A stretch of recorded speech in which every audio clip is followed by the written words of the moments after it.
Hello everyone, so my name is Sachin and welcome back to another case study with. आज का जो case है वो बहुत ही ज़्यादा ट्रेजिक होने वाला है एंड इस केस में ना किसी को भी जस्टिस नहीं मिलती है। वो जो बोलते हैं ना ट्रू ट्रेजेडी, वो है ये। आपने अक्सर ये कहावत सुनी होगी कि जो इंसान अगर किसी के लिए अच्छा चाहता है, किसी के लिए अच्छा सोचता है, उसके साथ कभी भी अच्छा नहीं होता। एंड ये केस डज प्रूव दैट। ये बात है 28 अगस्त 2023 की, जब एक लड़का अपनी माँ के घर पर फोन करता है और फोन कर वो ये कहता है कि माँ, मुझे कुछ लड़कों ने किडनैप कर लिया है। मैं कहाँ हूँ मुझे नहीं पता, लेकिन ये लोग मुझे बहुत ही ज्यादा टॉर्चर कर रहे हैं, मुझे बहुत ज्यादा मारा जा रहा है। एंड इसके आगे वो कुछ कह पाता, फोन कट हो जाता है। लेकिन फिर दोबारा उसी नंबर से उसकी माँ को फोन आता है, तो उसकी माँ ने सोचा कि शायद मेरे बेटे ने फिर से कॉल करा होगा, बट इस बार उसका बेटा बात नहीं कर रहा था, इस बार कोई अजनबी बात कर रहा था। And the next word that she heard from that call changed her life, changed her family's life completely. So let's learn a little more about today's case revolving around Siblik Sadiq Haridwar.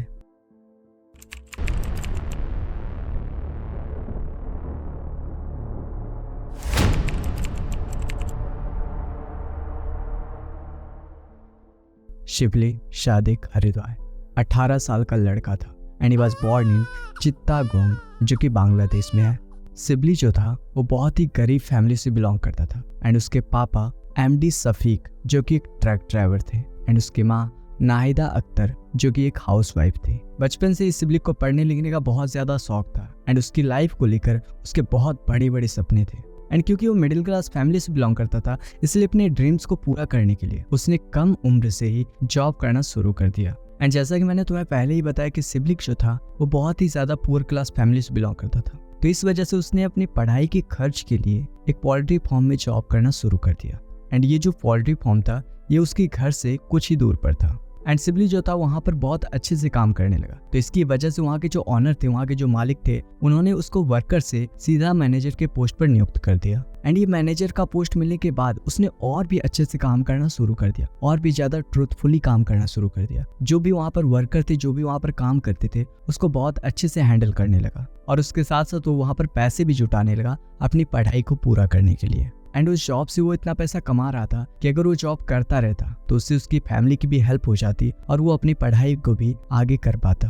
But Sibley के अंदर ना एक बहुत अच्छी बात थी कि वो कभी भी अपने पैसे को गलत यूज नहीं करता था, कभी उसका मिसयूज नहीं करता था, लेकिन अयासी करने में या फिर खुद के ऊपर खर्च करने में कभी ऐसा नहीं करता था। एंड उसकी फैमिली उसके रिलेटिव के अकॉर्डिंग सिबली जो था बहुत ही अच्छा, बहुत ही ज्यादा सिंसियर, बहुत ही ज्यादा प्यारा लड़का था। सिबली के उस पोल्ट्री फार्म में जॉब करने के दौरान बहुत सारे उसके दोस्त भी बनते हैं, बट जितने भी उसके दोस्त बने थे वो उससे 5-6 साल के उम्र में बड़े थे। कोई भी उससे छोटा नहीं था या फिर उसकी एज का नहीं था, बट स्टिल वो लोग उससे उम्र में बड़े होने के बावजूद उससे लो पोस्ट पर काम कर रहे थे, उसके अंडर में काम कर रहे थे, क्योंकि सिबली जो था एक बहुत ही अच्छा और पढ़ा लिखा लड़का था। शिबली अपने काम को लेकर काफ़ी सीरियस था and he was made sure कि जो लोग भी काम कर रहे हैं वो उस काम को बहुत ही ईमानदारी से करें। और सिबली की यही सिंसियरिटी की वजह से कई बार उसके अपने ही दोस्तों से फार्म में उसकी लड़ाई हो जाती थी, बट ये जो फाइट होती थी ये फार्म के अंदर ही रिजॉल्व हो जाती थी और वो घर जाकर सब कुछ भूल जाता था। वो कभी भी ये याद नहीं रखता था कि आज मेरी फार्म में इससे बहस हो गई, इससे बहस हो गई, कभी भी ये सब नहीं सोचता था। सिबली की पढ़ाई, सिबली का जॉब ठीक ठाक चल रहा था और अभी कॉलेज स्टार्ट होने में भी टाइम था, तो इस वजह से वो डेली जॉब पे जाता, हर चीज मैनेज करता एंड वापस घर आता, और ऐसे ही उसका डेली रूटीन चल रहा था। ऑन 28 अगस्त 2023 वो रोज की तरह काम पे गया। काम करके उसे वापस शाम को घर वापस आ जाना चाहिए था, लेकिन सिबली उस दिन घर वापस लौट कर नहीं आया, क्योंकि कई बार सिबली को खुद से काम करना पड़ता था या फिर कई बार फार्म में चूजे वगैरह आ जाते थे, तो इस वजह से उसे रुकना पड़ता था।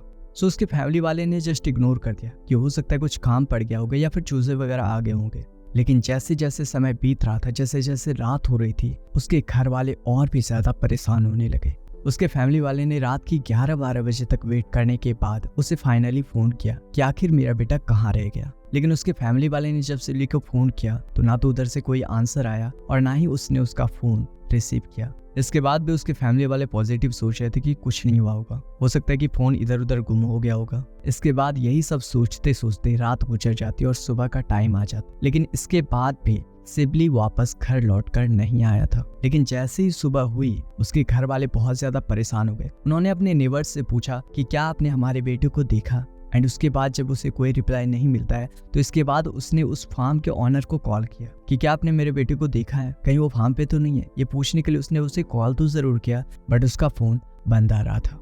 और हर चीज़ नेगेटिव आने के बाद उसके घर वाले बहुत ज़्यादा परेशान हो जाते हैं। और जैसे ही वो अपने बेटे को ढूंढने के लिए जाते हैं वैसे ही उसकी माँ को एक फ़ोन आता है और ये फ़ोन सिबली ने ही किया था। और वो अपनी कांपती हुई आवाज़ में अपनी माँ से ये कहता है कि मैं पिछले 12 घंटों से एक कार के अंदर बंद पड़ा हूँ और मेरा किडनैप हो चुका है और ये लोग मुझे बहुत ज़्यादा मार रहे हैं, बहुत ज़्यादा टॉर्चर कर रहे हैं और अभी मैं एक शेल में हूँ। इससे आगे कि वो अपनी माँ नाहिदा से कुछ कह पाता, फ़ोन कट हो जाता है। And for your kind information, वो अपनी मम्मी पापा का इकलौता बेटा था। तो तुम लोग सोच सकते हो कि वो कितने ज़्यादा टेंशन में होंगे। एंड ऑफ कोर्स कोई भी पेरेंट्स जब उन्हें ये मालूम चलेगा कि उसका बेटा किसी मुसीबत में है तो उसे बार बार कॉल करी गई। सो वैसे ही उसकी माँ ने अपनी बेटी को बार बार कॉल करना शुरू कर दिया। लेकिन जैसे ही वो कॉल कर रही थी उसका फ़ोन अचानक से कट हो जा रहा था। तुमने अक्सर एक वॉइस सुना होगा, जैसे मतलब किसी को कॉल कर रहे हो तो अचानक से अगर वो कट कर देता है तो एक टों सा एक आवाज़ आता है। सो वैसा ही कुछ टोन आ रहा था। सो जब उसकी माँ का कॉल नहीं लग रहा था तो उसने सोचा कि कॉल पे टाइम वेस्ट करने के बजाय मैं खुद से जाकर उसे ढूंढूंगी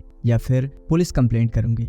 लेकिन जैसे वो घर छोड़कर जाने वाली थी उसकी माँ को एक बार फिर से सेम नंबर से एक कॉल आता है बट इस बार उसका बेटा बात नहीं कर रहा था। इस बार आवाज़ कुछ डिफरेंट सा लग रहा था। एंड जो भी उस कॉल की दूसरी साइड पर था उसने उसकी माँ को ये कहा कि तुम्हारा बेटा सिबली अब मेरे कब्जे में है, मैंने उसे किडनैप किया है और अगर तुम उसकी सलामती चाहती हो तो दोबारा कॉल मत करना और खबरदार जो तुमने पुलिस को बताने की जरूरत भी की वरना तुम्हारा बेटा मारा जाएगा। और उसके बाद उस किडनैपर ने ये कहा कि अगर तुम्हें तुम्हारा बेटा सही सलामत चाहिए तो मुझे 15 लाख टका का इंतजाम करके दो और पैसे कब और कहाँ देने हैं मैं तुम्हें आगे बताऊंगा। और इससे पहले कि उसकी माँ कुछ कह पाती फ़ोन सीधा कट हो गया।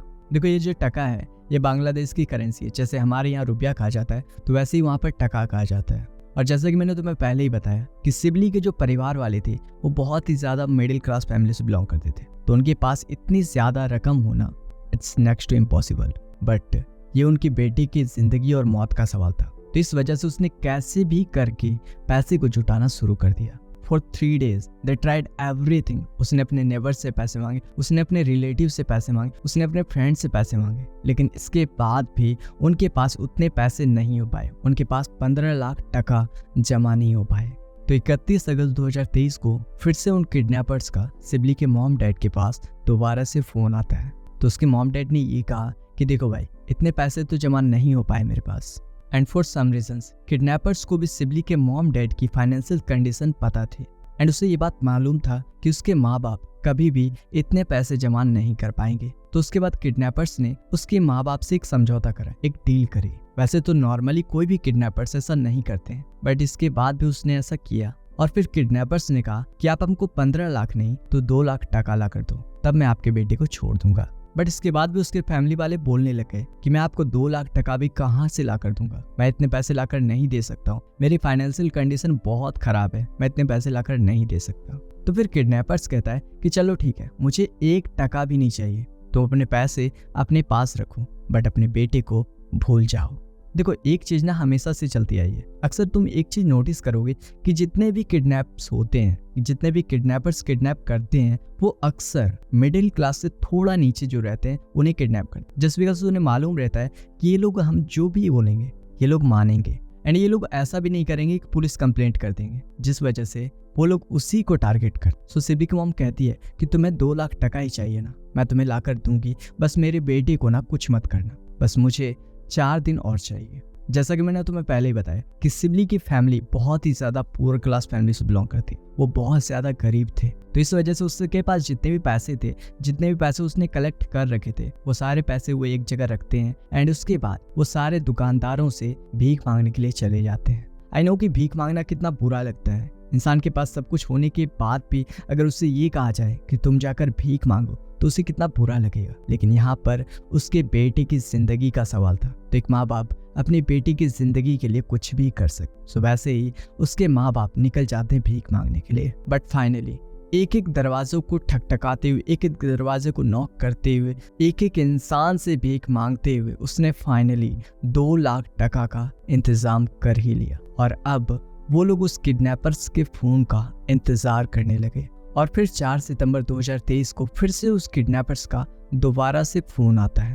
फ़ोन पर उसने एक जगह बताई और फिर से एक वार्निंग दी कि खबरदार, जो तुमने किसी भी इंसान को या फिर किसी भी पुलिस को बताने की ज़रूरत भी की तो तुम्हें तुम्हारा बेटा कभी नहीं मिल पाएगा। उसके पेरेंट्स पहले से तो डरे हुए थे, लेकिन इस धमकी की वजह से और भी ज़्यादा डर गए। तो उसने कोई भी रिस्क लेना सही नहीं समझा और उसने किसी को भी कुछ नहीं बताया, ना ही पुलिस को और ना ही किसी और को। और वो सीधा उसकी बताई हुई लोकेशन पर जाते हैं और उसकी बताई हुई लोकेशन पर पहुंचने के बाद वहां पर 2 लोग आते हैं जिन्होंने अपने चेहरे पर मास्क लगा रखा था और वो लोग उससे पैसे लेते हैं और वहां से निकल जाते हैं। और जाते जाते उस किडनैपर्स ने ये कहा कि तुम घर जाओ और तुम्हें तुम्हारा बेटा सही सलामत घर पर मिल जाएगा। पैसे देने के लिए उसके पापा गए हुए थे, तो वो बहुत ही ज़्यादा खुश हो जाते कि चलो पैसे गए तो कोई बात नहीं, लेकिन हमें हमारा बेटा सही सलामत मिल जाएगा। और जैसे ही वो घर पर पहुंचते हैं उन्हें उसका बेटा घर पर नहीं मिलता है। तो जब उसके पापा सिबली को घर पर नहीं देखते हैं तो वो अपनी बीवी नाहिदा से पूछते हैं कि मेरा बेटा कहाँ है, वो घर पर नहीं आया क्या? वो पहले से ही रो रही थी, लेकिन इतना सुनने के बाद वो और भी ज़्यादा घबरा गई। तो उसने कहा कि तुम ना गए थे उसे लेने के लिए, कहाँ है वो, वापस नहीं आया। उसके बाद सिबली के फादर ने उसकी मॉम को सारी स्टोरी बताई एंड उसके बाद वो दोनों शाम तक उसका वेट करते रहे एंड फिर दोनों एक दूसरे को समझाने में लग जाते हैं कि हमने अपना सारा काम कर दिया, हमने उसकी मांग पूरी कर दी है, अब हमें हमारा बेटा मिल जाएगा, we just need to wait. हमने उनकी डिमांड पूरी कर दी है, हो सकता है वो किसी ट्रैफिक में फंस गया होगा या फिर किसी वजह से लेट हो रहा होगा। ये सारे एजम्पशंस उसने लगाने शुरू कर दिए। ऐसे ही एजम्पशंस लगाते लगाते शाम से रात हो जाती है, लेकिन सिबली का कुछ अता पता नहीं रहता है। और सबसे शॉकिंग बात तो ये थी कि सिर्फ रात ही नहीं, पूरे 3 दिन बीत जाते हैं और अब डेट थी 7 सितंबर 2023। पैसे दिए हुए 3 दिन बीत चुके थे एंड इसके बाद भी किडनैपर्स जो था वो सिबली के फोन पर उसके पेरेंट्स को कॉल करने से मना कर रहे थे। लेकिन इसके बाद भी शिबली के फादर जो थे वो सिबली के फोन पर बार बार फोन कर रहे थे, क्योंकि अभी बहुत ज्यादा दिन बीत चुके थे। तुम इमेजिन कर सकते हो कि जिस पेरेंट्स के पास एक फूटी कौड़ी भी नहीं थी, उसने कहीं से भी किसी के पैर पकड़कर, किसी के सामने गिड़गिड़ा कर कैसे भी करके पैसे कलेक्ट किए और उस किडनैपर्स की मांग पूरी की, जस्ट बिकॉज उसे उसका बेटा सही सलामत मिल जाए। और वो बेटा अब तक घर लौट कर नहीं आया था। तो ऑफ कोर्स दोनों पेरेंट्स बहुत ज्यादा परेशान हो रहे थे। 27 अगस्त को सिबली किडनैप हुआ था और अब 7 सितंबर हो गए, ऑलमोस्ट 10 डेज कंप्लीट हो गए, लेकिन सिबली का कुछ पता नहीं था। तो आखिरकार जब सिबली के पेरेंट्स के पास कोई चारा नहीं था, कोई रास्ता नहीं था, जब उसने उस किडनैपर्स की सारी बातें मानी, उसके बाद भी जब उसे उसका बेटा नहीं मिला, तो वो वहाँ की लोकल पुलिस जो थी उसके पास जाते हैं और वहाँ पर सारी कहानी बताते हैं। लेकिन पुलिस वाले समझते हैं क्योंकि वो भी इंसान है, उनके पास भी दिल होता है, तो वो लोग जानते हैं कि एक पेरेंट्स के लिए उसका बच्चा कितना ज़्यादा इम्पोर्टेंट होता है। इसके बाद वो सिबली के पेरेंट्स से सिबली के बारे में सारी इन्फॉर्मेशन कलेक्ट करते हैं और उसके बाद FIR रजिस्टर करने के बाद इन्वेस्टिगेशन शुरू करते हैं। इसके बाद पुलिस वाले ने सिबली को बैक ट्रैक किया, उसके बारे में सब कुछ पता किया कि वो स्कूल में कैसा था, उसका बिहेवियर कैसा था, उसकी किससे बनती थी, किससे नहीं बनती थी, किससे उसका झगड़ा चल रहा था, हर चीज पता करो। लेकिन इन्वेस्टिगेशन में सिबली के बारे में ये पता चलता है कि वो कभी भी किसी को गाली नहीं देता था, कभी किसी से झगड़ा नहीं करता था, कभी किसी से ऊंची आवाज में बात भी नहीं करता था। मतलब उसके बारे में कोई नेगेटिव चीज आई ही नहीं। लेकिन इन्वेस्टिगेशन के दौरान उसकी माँ को एक बात याद आती है कि कुछ दिनों पहले उसके बेटे ने एक बात बताई थी कि जब वो पोल्ट्री फार्म में काम कर रहा था तो उसके अपने ही दोस्तों के साथ, जो कि उसके अंडर में काम कर रहे थे, उसके साथ उसकी लड़ाई हो गई थी। लेकिन ये लड़ाई रिजॉल्व हो गई थी और सिबली इस बात पे थोड़ा ध्यान नहीं देता था। पुलिस वालों को जैसे ही क्लू मिलता है, विदाउट वेस्टिंग एनी टाइम, वो लोग पहुंच जाते हैं पोल्ट्री फार्म पे और वहां पर पहुंचते ही उसने 6 वर्कर्स को हिरासत में ले लिया जिनसे सिबली की लड़ाई हुई थी and they started investigating. Initial investigation के वक्त पे ये लोग खुद को इनोसेंट प्रूव कर रहे थे, बट एट द एंड जब पुलिस वालों ने उन 6 एक्यूज्ड पर प्रेशर डाला तब उनमें से 4 एक्यूज्ड ने, जिनका नाम उमनचिंग वर्मा, सुइचिंगमुंग मर्मा, एंथुमुंग मामा और युग्य थमाई मामा था, वो सब सामने आए और उसके बाद पुलिस वालों ने उन चारों एक्यूज्ड को अरेस्ट कर लिया। बट अब भी 2 नाम अननोन थे। अरेस्ट करने के बाद पुलिस ने सिबली के लोकेशन के बारे में पूछा, but they were not saying a single word. लेकिन काफी टाइम तक जेल में रखने के बाद, काफी टाइम तक टॉर्चर करने के बाद उनमें से कुछ लोगों ने अपना मुंह खोला और 11 सितंबर को उसने सब कुछ बताना शुरू किया कि कैसे उसने 28 अगस्त की रात को जब सिबली घर वापस जा रहा था तो उसने कैसे उसे किडनैप करा। बेसिकली उन लोगों का ये प्लान था कि पहले सिबली को किडनैप करेंगे, उसके बाद उसको टॉर्चर करेंगे, उसको मारेंगे एंड उसके बाद उसके घर वालों को फोन करके उससे फिरौती के तौर पर कुछ पैसे लेंगे एंड उसके बाद उसे छोड़ देंगे। सब कुछ प्लान के हिसाब से चल रहा था। इन लोगों को पैसे भी मिलने वाले थे, पर इसी बीच सिबली ने 2 लोगों का चेहरा देख लिया था एंड इसके बाद वो लोग खुद में बातें करते कि क्या हमें इसे छोड़ देना चाहिए। अगर हम इसे छोड़ते हैं तो फिर हमारा जेल जाना तय है, क्योंकि 2 लोगों के थ्रू पुलिस और 4 लोगों के पास पहुंच जाएगी और ये निश्चित है यहाँ से छूटने के बाद पुलिस के पास जाएगा ही। और यही सब डर की वजह से उन लोगों ने ये डिसाइड किया कि हमें सिबली को मार देना चाहिए। और यही सब सोचते हुए उन लोगों ने टेबल में रखी हुई नाइफ को निकाला और उसके शरीर पर कई बार चाकू से हमला किया, जिसकी वजह से उसका ब्लड लॉस हुआ और उसकी मौत इंस्टेंटली हो गई। अभी तक सबको ये लग रहा था कि ये किडनैपिंग का केस है, लेकिन अब सब लोग कंफर्म हो गए कि ये किडनैपिंग नहीं बल्कि एक मर्डर है। फिर उसके बाद पुलिस ने सिबली की बॉडी के बारे में पूछा तो उन लोगों ने ये कहा कि उसने सिबली की बॉडी को काट कर रोजान हिल पर फेंक दिया है। पुलिस इन लोगों को लेकर रोजान हिल पर गई और वहां पर नीचे उतरने के बाद सच में वहां पर सिबली के बॉडी पार्ट्स मिले। द वर्स्ट थिंग वाज उन्हीं बॉडी पार्ट्स के नीचे उन्हें एक प्रॉपर बॉडी मिली थी जिसका फेस पूरी तरह से डिस्ट्रॉयड था। फेस इतनी बुरी तरीके से डिस्ट्रॉयड था कि पुलिस सीधा उसको आइडेंटिफाई भी नहीं कर पाई कि ये सिबली की ही बॉडी है। लेकिन आसपास जो भी शर्ट्स वगैरह पैंट्स वगैरह थे, इस चीज को देखते हुए सिबली की फैमिली वाले ने ये कंफर्म करा कि हाँ ये उसी के बॉडी पार्ट्स हैं। पुलिस ने इतना सुनते ही उसको मर्डर के चार्जेस के लिए अरेस्ट कर लिया। लेकिन अरेस्ट के बाद एक और शॉकिंग चीज सामने आई। 26 साल का उमोंचिंग वर्मा, उसने ये बताया कि सिबली की उससे काफी अच्छी दोस्ती थी, लेकिन कुछ दिनों पहले कुछ बातों को लेकर उससे झगड़ा हो गया था, जिसके बाद उमोंचिंग वर्मा ने ये डिसाइड करा कि वो सिबली से इस बात का बदला लेगा।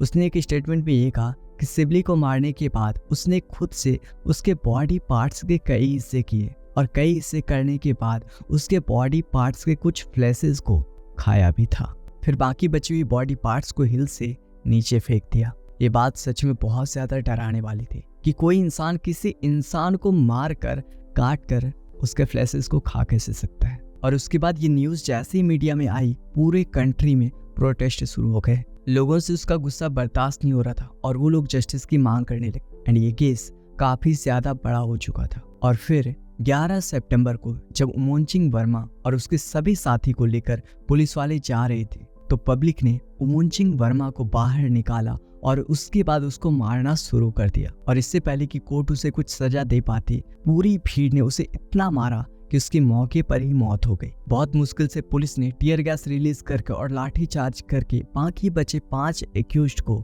बाहर निकाला और उन्हें अपनी कस्टडी में ले लिया। अभी 5 लोग जेल में बंद हैं and they are waiting for court trial and procedure.